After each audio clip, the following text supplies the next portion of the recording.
ప్రస్తుతం మనతో పాటు జ్యోతిష్య వాచస్పతి బ్రహ్మశ్రీ పోతుకొచ్చి చంద్రమౌళి శాస్త్రి గారు మనతో ఉన్నారు. గురువుగారితో మాట్లాడేద్దాం. నమస్కారం గురుగారు. ఓం శ్రీమాత్రే నమః. గురుగారు, మనకి జూన్ 29వ తారీఖు ఏరువాక పౌర్ణమి ఉంది. సో చాలా సందర్భాల్లో వింటూ ఉంటాము ఈ పౌర్ణమి గురించి. ప్రత్యేకంగా అసలు ఏంటి ఈ రోజు యొక్క ప్రత్యేకత, ఎటువంటి సమస్యలు ఉన్న వాళ్ళు ఎలాంటి కార్యక్రమాలు ఈ రోజును ప్రత్యేకంగా చేసుకోవడం ద్వారా విశేష ఫలితాలు ఉంటాయి అంటారు గురుగారు?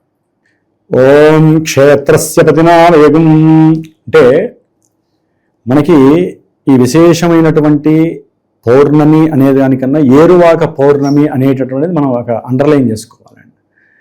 మనకి జ్యేష్ఠ మాసంలో మనకి ఎండాకాలం అయిపోయి ఇప్పుడు ఆల్రెడీ అధిక జ్యేష్ఠ మాసం వలన మనకి కొంచెం 15 రోజులు లేట్ అయింది. లెక్క ప్రకారం ఈ పాటికి వర్షాకాలము ఆషాఢ మాసం ప్రారంభం అయిపోతుంది. మరి ఈ ఏరువాక పౌర్ణమి భూమికి పండగ, పంటకి పండగ. ఆ రెండింటిని కాపాడుకుంటూ, అంటే భూమిని కాపాడుతూ, భూమిని తవ్వి అందరి యొక్క యోగక్షేమాలు కోరుతూ, అందరి యొక్క ఉదరాలని కూడా చక్కగా పంచపక్ష పరమాన్నాలు భోజనాలతో నింపబడుతూ, ఆ యొక్క క్షేత్రాన్ని కాపాడుతూ, వాటిలో విత్తనాలు వేసి, అమ్మ భూదేవి మంచి వర్షాలు పడాలి ఆకాశమా అని పంచభూతాలని ఆరాధిస్తూ ఉంటారు చూసారా, వాళ్ళనే మనం రైతులు అంటాం. అవునా? భూమికి అధిపతులు ఎవరండి? రైతులే కదా, భూస్వాములు. భూమికి స్వామి వాళ్ళు. ఆ తల్లిని ఎప్పటికప్పుడు కాపాడుకుంటారు. ఒకటి 100 ఎకరాలు ఉంటే వాడేటు కాపాడు. ఆ 100 ఎకరాలు ఉన్నవాడు ఎవరికో ఇన్ని సంవత్సరాలకని ఇస్తారు కదా. అట్లాగే 1 ఎకరం ఉన్నవాడు భూమే తల్లి అనుకుంటాడు. ఆవిడ ప్రతి సంవత్సరంలో 2 సార్లు 3 సార్లు వాడికి ఉన్నటువంటి పెట్టుబడి, లేకపోతే వాడికి ఉన్నటువంటి తెలివితేటలో, లేకపోతే గవర్నమెంట్ సహకారమో వేరే వాళ్ళ సహకారం ద్వారానో సరైన సమయానికి పంట వేయటం, ఇవన్నీ కూడా లౌకికమైన, అంటే ధనము సమకూరటము, ఇతనికి భూమి మీద ఉన్నటువంటి ప్రేమ అనురాగము, స్వచ్ఛమైనటువంటి భూమి సస్యశ్యామలంగా ఉండటానికి ఇతని వంతు ప్రయత్నం ఇతను చేస్తాడు. కానీ దీంట్లో పంచభూతాలలో భూమిని ఇతను చేసుకుంటాడు. మిగతా 4 ఇతని చేతుల్లో లేవు. ఆకాశం, నీరు, వాయువు. సరే, అగ్నిని పక్కన పెట్టండి.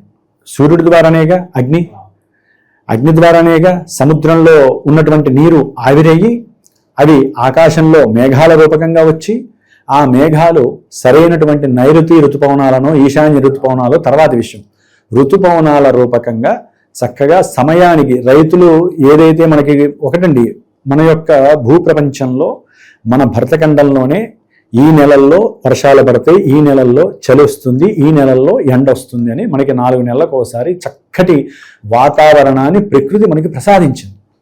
మరి ఈ ప్రకృతి పగబట్టేట్టుగా మనం చేసుకున్నాం తర్వాత విషయం, అది వేరే వీడియోలో చెప్పుకున్నాం. రైతులు ఆకాశం వంక చూస్తూ, అమ్మ మేము అప్పులు చేశామో సొప్పులు చేశామో, చక్కగా నీకు భూమిని తవ్వి ఆ పంచభూతాల్లో ఆ తల్లి కొంతమంది వడ్లకి సంబంధించి బియ్యానికి సంబంధించినటువంటి విత్తనాలు వేస్తారు, కొంతమంది కండెలు ఉంటాయి కదా వాటికి సంబంధించి వేస్తారు, కొంతమంది కందిపప్పు, మనకి దొరికే ప్రతి ద్రవ్య పదార్థానికి సంబంధించినవి విత్తనాల రూపంలో వేసి నమస్కారం చేసుకుంటారు. దానికి ముఖ్యంగా మరి వీళ్ళు చేతులతో తవ్వగలరా? తవ్వలేరుగా. 2 ఎడ్లు ఉంటాయి వాళ్ళకి, ఆ ఎడ్లకి పూజ చేస్తారు, వస్త్రాలు కడతారు. మరి నాగలి, శని భగవానుడు ఉండాలి నాగలి, ఆ నాగలికి పూజ చేస్తారు, హారతిస్తారు. ఆవిడ ఎవరండి? ఎడ్లు ఎవరు? లక్ష్మీ స్వరూపంగా భావించి వారు ఆరోగ్యంగా ఉండి తవ్వుతారు కదా. మరి తవ్వినప్పుడు అప్పుడు విత్తనాలు వేసి వాళ్ళు, సరే ఇప్పుడు ఎన్ని వచ్చినా కూడా ఎడ్లతో చేసేవాళ్ళు ఎక్కువ కాదా మనకి భరతఖండంలో, ఎన్ని మిషన్లైనా రానివ్వండి, వాడికి పూజ చేసి రైతులు ఆరాధించేదాన్ని ఏరువాక అంటారు. అది పౌర్ణమి రోజున ఏంటంటే ఇంకా విశేషం. పౌర్ణమి అంటే చంద్రుడు, చంద్రుడికి సముద్రానికి లింక్ ఉంటుంది. ఆ సముద్రం ద్వారానే మనకి వర్షాలు పడాలి. కాబట్టి ఏరువాక పౌర్ణమి అంటే ఏంటంటే నాగలితో భూమిని దున్ని పంట వేయటానికి అర్థం అన్నమాట. అందుకనే ఈ పౌర్ణానికి ఎండాకాలం పోయి వర్షాకాలం వచ్చేటటువంటి ఈ సమయము మన యొక్క ప్రకృతి ఆనందపడటానికి. ప్రకృతి అంటే ఏం లేదు, పంచభూతాలు. ఈ పంచభూతాలు మరి వాయువుతో కూడినటువంటి వర్షాలు పడ్డాయి అనుకోండి, భూములు పాడైపోతాయి, పాపం మొక్కలు ఎంత వస్తే నాశనం. అందుకనే పూజ చేస్తారు. ఆ పూజ చేసేదే ఈ పౌర్ణమి రోజు చేస్తారు. అందుకనే ఇంతటి విశేషం. దానికి తోడండి, మనలాంటి సామాన్యులు కనుక మాట్లాడుకున్నట్లయితే ఈ ఏరువాక పౌర్ణమి ఈ నెలలో వచ్చేటటువంటి ఏరువాక పౌర్ణమి జూన్ 29వ తారీఖున కర్కాటక రాశి జలరాశిలో గురుడు, ఆకాశతత్వాన్ని కలిగినటువంటి గురుడు జలరాశిలో ఉంటూ శుక్రుడు, ఆయన కూడా ఒక రకంగా జలకారకత్వానికి అనుకూలవంతుడు. ఆయన కూడా ఇదే జలరాశిలో ఉంటూ గురు శుక్రులు ఇద్దరు, గురుడేమో ధనకారకుడు, శుక్రుడేమో లక్ష్మీకారకుడు. మన యొక్క జ్యోతిష్య పరిజ్ఞానంతో ముడేస్తే సరే, అది భూదేవతకి, పంచభూతాలకి, రైతులకి. మరి మనలాంటి సామాన్యుల గతి ఏంటండి? మనం ఆరాధించుకోవాలిగా. వాళ్ళు ఆరాధిస్తే మనమందరం ఏం చేస్తాం?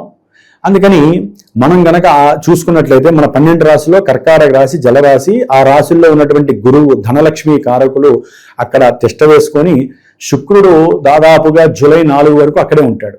అంటే ఆయన వెళ్ళిపోయే సమయంలో ఈ ధనలక్ష్మి యోగాన్ని మనం ఎలా పట్టుకోవాలి? వాళ్ళిద్దరూ కూడా శని నక్షత్రమైనటువంటి పుష్యమి నక్షత్రంలో ఉన్నారు. మొన్న గురు పుష్యమి యోగంలో నేను హోమం కూడా చేశాను. అంటే గురువు పుష్యమి నక్షత్రము, చంద్రుడు పుష్యమి నక్షత్రంలో ఉన్నప్పుడు చేసిన హోమము చాలా మంచి ఫలితాలను ఇస్తుంది. మరి శుక్రుడు కూడా పుష్యమి నక్షత్రంలో ఉన్నాడు. శుక్రుడు వివాహకారకుడు, శని నక్షత్రంలో ఉన్నాడు. శని చూస్తే జలరాశిలో ఉన్నాడు.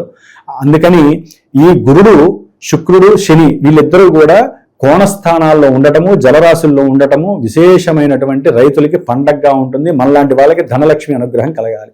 కానీ ఇక్కడ చిన్న అమరిక ఏంటంటే, కొన్ని రాశుల వారికి, కుంభరాశి వారికి, అట్లాగే మేషరాశి వారికి, వృషభ రాశి వారికి, సింహరాశి వారికి, తులారాశి వారికి, ధనుస్సు రాశి వారికి కొంచెం ఇబ్బందికరమైనటువంటి పరిస్థితి. ఆర్థికపరమైనటువంటి విషయాల్లో ఎన్నో ఇబ్బందులు చూసినా కూడా గురుగారు ఎంత సంపాదించినా డబ్బులు నిలవట్లేదు, ఆర్థికంగా చాలా వరకు నష్టంగా ఉన్నాం. ఏ రాశి అయినా మనం చాలా వరకు కామన్ గా మనం ఈ సమస్య చూస్తూనే ఉంటాం.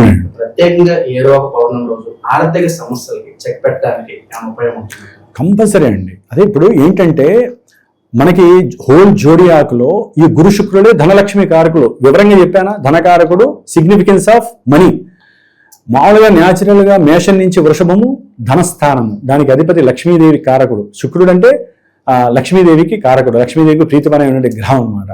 మరి వీళ్ళిద్దరూ కలిసి ఆ రాశిలో ఉండటము ఒక రకంగా కర్కాటక రాశి చాలా పూర్ణత్వమైనటువంటి జలరాశి. ఎటువంటి ఫలితాలనైనా సరే చరరాశిలో ఉన్నటువంటి గురు శుక్రులు ఏం చేస్తారంటే లక్ష్మీదేవి వెళ్ళిపోతూ ఉంటుంది ఎవరికైనా సరే ఆ రాశుల్లో ఉండటం. చరరాశి కదా. అందుకని ప్రత్యేకించి పౌర్ణమి రోజున ఈ రాశుల వారికి గురించే కాకుండా ఎవరైనా సరే అప్పుల బాధ ఉన్నా, ఇప్పుడు ఒకటండి, అప్పులు తీరాలంటే మనకి ఏం కావాలండి? లక్ష్మీదేవి ముందు మనం సంపాదిస్తేనే కదా ఉన్న అప్పులు పోయేది. మరి లక్ష్మీదేవి కావాలంటే గురు శుక్రుల యొక్క బలం మనం ఆవాహన చేసుకోవాలి. ఆ రోజున ప్రత్యేకించి నా యొక్క శ్రీమాత జ్యోతిషాలయ పీఠంలో నేను అంటే నెలలో 4 వస్తే ఎందుకు పెడతానంటే అండి, ప్రతిదానికి మన యొక్క మానవులకి, మన జాతకాలకి లింక్ ఉంది కాబట్టి నేను సవిస్తరంగా వాడికి తెలియజేసి ఇలా చేసుకోవడం ద్వారా ఈ ఫలితం కలుగుతుంది అని చెప్తానండి. ధనము రావాలి, మరి చరరాశిలో ఉండి ధనము వెళ్ళిపోతూ ఉంటుంది. కొంతమందికి ధనము నిలబడాలన్నా చెయ్యాలన్నా ఆ రోజున పౌర్ణమి కలిసి రావటము, గురు శుక్రులు అక్కడ ఉండటము, కొన్ని రాశుల వారికి ధనపరమైన ఆర్థిక సమస్యలు, ఉద్యోగ సమస్యలు, అట్లాగే గురు శుక్రులు ఆయనేమో వివాహకారకుడు, గురుడేమో సంతానకారకుడు. వివాహం అయితేనే కదా సంతానము, కానీ వీళ్ళిద్దరికీ అసలు పడదు. ఈయనేమో గురుతత్వము అంటే ఒక రకంగా చెప్పాలంటే దైవత్వము, సత్సాంప్రదాయాలు, లేకపోతే సదాచారాలు, లేకపోతే దేవుణ్ణి ఆరాధించటము, దాన్ని ఏమంటారంటే ఇక దేవుడి ఎందే ఎక్కువ మోక్ష సాధనకి గురువు ఉపయోగపడతాడు. శుక్రుడు చూస్తే సుఖము, సౌఖ్యము, స్త్రీల పట్ల ఆకర్షణ, సౌందర్య ఆకర్షణ, సౌందర్యం పట్ల మక్కువ, సుఖ భోగము, సౌఖ్యము, ధనము, ఎంతసేపటికి ఇవే తాపత్రయం, లౌకిక తాపత్రయం. అందుకని వీళ్ళిద్దరికి పడదు. ఈ గురు శుక్రులిద్దరూ పరమశత్రువులు అనమాట. మరి వాళ్ళిద్దరూ కలిసి ఎవరి నక్షత్రంలో ఉన్నారు? శని నక్షత్రంలో ఉన్నారు. అంటే ధనము అనేటటువంటిది ఎక్కువగా నిలబడకపోవడంతో పాటుగా అప్పులు అవ్వటం కూడా జరగటానికి అవకాశాలు ఇందాక చెప్పిన రాశుల వారికి ఉన్నాయి. మిగతా వాళ్ళకు కూడా ధనము రావాలన్నా నిలబడాలన్నా నేను ఆ రోజున చేసేటటువంటి ఈ గురుడికి ఆల్రెడీ 27 రోజులు బట్టి నేను ఈ 28 వరకు కూడా 21 రోజులు నేను పూజ చేశానండి. బిగినింగ్ దగ్గర నుంచి 4వ తారీఖు జూన్ 4న ఎప్పుడైతే శుక్రుడు వచ్చి కలిశాడో అప్పటి నుంచి గురుడికి సంబంధించిన బీజాక్షర మంత్రము రోజు 1000 సార్లు చేస్తూ, శుక్రుడికి సంబంధించినటువంటి బీజాక్షర మంత్రాన్ని 1000 సార్లు చేస్తూ చివరగా హోమం చేస్తున్నాను. ఏది? ధన లక్ష్మి పాశుపత రుద్ర హోమము. అంటే లక్ష్మీదేవికి బీజాక్షర మంత్రాలు ఉంటాయి, అవి చెప్తూ రుద్రుడికి సంబంధించిన నమ్మకంతో చేస్తే శాశ్వతమైనటువంటి లక్ష్మీ సంపద మన ఇంట్లో స్థిరంగా ఉండటానికి బంగారు రూపకంగా కావచ్చు, మనకి వెండి రూపకంగా కావచ్చు, ఇవి మెయిన్ లోహాలు. లక్ష్మీదేవి అంటే ఇదే కాదండి, ఇవి అసలైన లక్ష్ములు. ఇవి స్థిరంగా ఉండాలి. ఊరికే బంగారం తాకట్లు పెట్టడము, వెండి అమ్ముకోవటము, లేకపోతే దొంగతనాలు జరగటము, ఇవన్నీ జరిగే వాళ్ళు కూడా ఇలాంటి హోమాల్లో పాల్గొనడం ద్వారా పోగొట్టుకున్నవి రాకపోయినా ఈసారి కొనే శక్తి సామర్థ్యాలు ఇప్పుడున్న పరిస్థితుల్లో బంగారము వెండి ఎవ్వరం కొనలేని పరిస్థితి. కాబట్టి అట్లీస్ట్ కొంతైనా కొనగలిగే సామర్థ్యము శక్తి మనకి ఆ గురు శుక్రులు ఇవ్వాలి. లక్ష్మీదేవి అనుగ్రహంతోనే వాళ్ళిద్దరూ ఆధారపడి ఉన్నారు. కాబట్టి ఈ రోజున ఎవరైనా నాకు కనుక పీఠానికి ఫోన్ చేసి గురువుగారు మాకు కూడా ఈ హోమం చేయండి అంటే, ఆ హోమాన్ని ఆచరించిన తర్వాత భస్మంతో పాటుగా నేను 21 రోజులు చేసినటువంటి ప్రసాదం, తీర్థ ప్రసాదము ఏ రక్ష పైన వేశానో ఆ రక్షతో పాటుగా గురు పుష్యమి యోగం రోజున నేను ప్రత్యేకించి బంగారము వెండి రాగి ఈ 3 కలిపి తయారు చేసినటువంటి పోతతో తయారు చేసినటువంటి అంగుళీకం ఉంగరం అనేటటువంటి నేను తయారు చేసి ఆ పూజలో పెట్టాను అమ్మవారి దగ్గర, శ్రీచక్రం దగ్గర. ఆ యొక్క అంగుళీకం ఎవరికైనా కావాలంటే అది కొంచెం ధనంతో కూడుకున్నది, అది ఎవరైనా కావాలంటే ఇస్తాను.